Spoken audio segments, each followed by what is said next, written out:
Jon Jones just sent shockwaves through the MMA world after the chaotic finish to Tom Aspinall versus Ciryl Gane, a fight that ended suddenly because of an accidental eye poke. Not long after the stoppage, Jones stirred even more controversy by trolling Tom Aspinall online. Fans quickly noticed that Jon had updated his profile picture to one of himself wearing an eye patch, a move many are calling cold and disrespectful. So they've announced this White House UFC fight. Can we expect to see you on the card? I can't promise anyone anything, but I have a very strong feeling that I'll be on that card. I think it's going to be historic. But who would you take on? Who would be your dream opponent? I would want to take on whoever's holding the belt at the end of the year. Any possible names you think? Well, you know, I mean, as of right now, the champion is Tom Aspinall, but we'll see who's the champion at the end of the year. It'd be only fitting to have an American guy fight for the championship that night. I'd be willing to put it all on.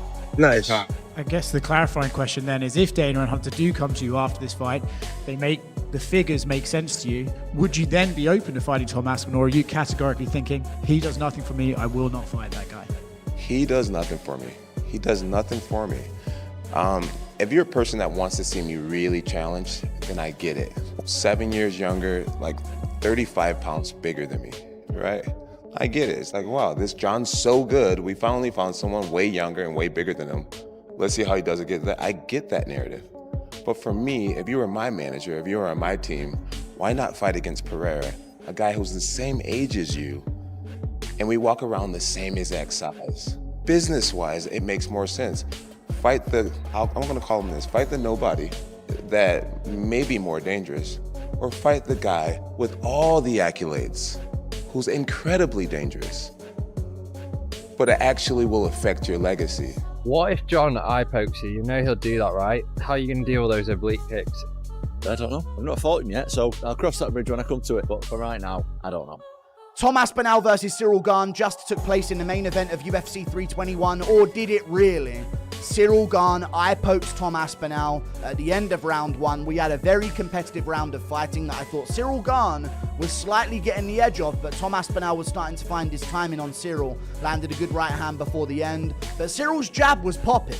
Cyryl's jab was popping in that fight. Tom Aspinall had a bit of a nosebleed. And then Ciryl Gane lands his signature move. No, not the back of the head shots that he lands in every single fight he has ever. Not the back of the head shots that he lands in every single fight ever, nearly in every single finishing sequence he's ever had ever in his entire career, bar the heel hook.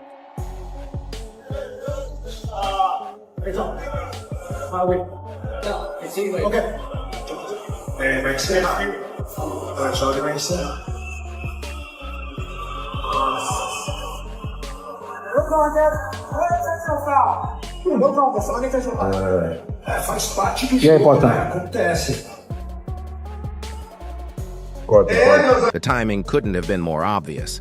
Social media lit up instantly, with fans calling it a savage shot at Tom Aspinall, especially since he had to stop fighting because of that eye injury. It's classic Jon Jones behavior, the master of psychological warfare, finding a way to grab headlines even when he's not in the cage. But this time it felt more personal. After waiting over a year for his big return and training non-stop, Aspinall saw his moment vanish in seconds. Fans didn't hold back, blasting Jones as immature and disrespectful. I think we started very well. I think he started very well, but I think I started very well. Because everybody knows his strategy every time. He's hard and surprise his opponent. I think we did well when we defending a takedown, I touch him. We saw some blood on his nose. It was a really great first round, and that's why, yeah, maybe also I was a little bit disappointed. Guys, I just got poked knuckle deep in the eyeball. Why are you booing? What am I supposed to do about it? I didn't do the poke. I can't see. Tom, they should not be booing. I agree with you. You waited a long time for this moment.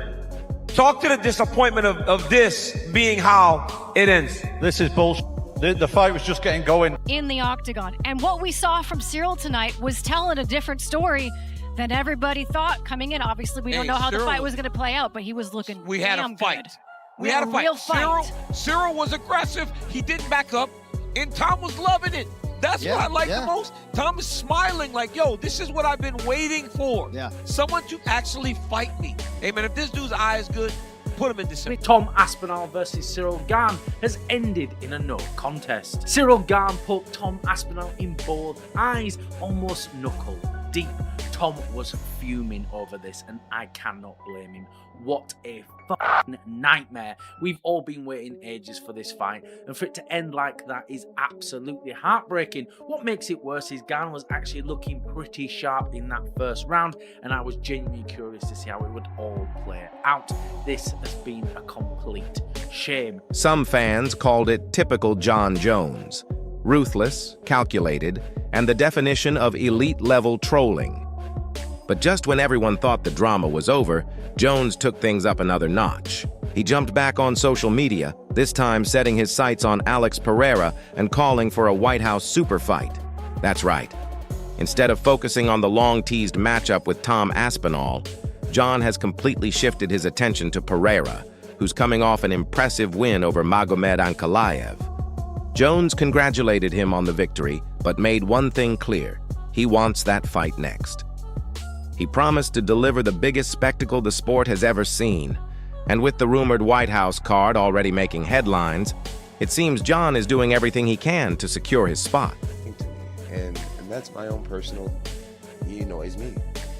I get to you guys, you find it entertaining, but I find him annoying, and I just don't like him. And at the end of the day, if I give him the opportunity to fight me, I want to be so compensated. I want to say it, I want that few money, honestly. And that's just what it is. That's just what it is. Or else, my life is perfect without him. I don't need him at all, and he needs me. And that's a good place to be in a negotiation. You're calling out Jon Jones. Yeah. Right? That's the boogeyman. Like, Jon Jones is the fucking boogeyman. When he fought Gustafsson, he had almost no training about it. And Greg Jackson himself, he's like, he didn't even train for that fight. He pulled that fight off in the 4th and 5th rounds. Because he can do everything. That guy's got elite jiu-jitsu. He's got elite takedowns. His striking is outstanding. I mean, he knocked out Sergey, who's the scariest fucking striker in all of MMA. Yeah. And he knocked him out in the first round. And the way he did it was just picture perfect. And he did it with a fucked up back. You watch Aspinall, like, I knew Aspinall was going to have a speed advantage because he's faster than any heavyweight. Yeah. And that's something that his coach drilled into him when he was young. Speed. Like, be fast. Like, you got to be fast. That's what's going to separate you from everybody else. Speed kills. Speed. And he's a giant dude, 260 plus pounds, but he moves like a fast young guy. Yeah. Like a light guy. And so and he's also just so well-rounded. And he's just beginning.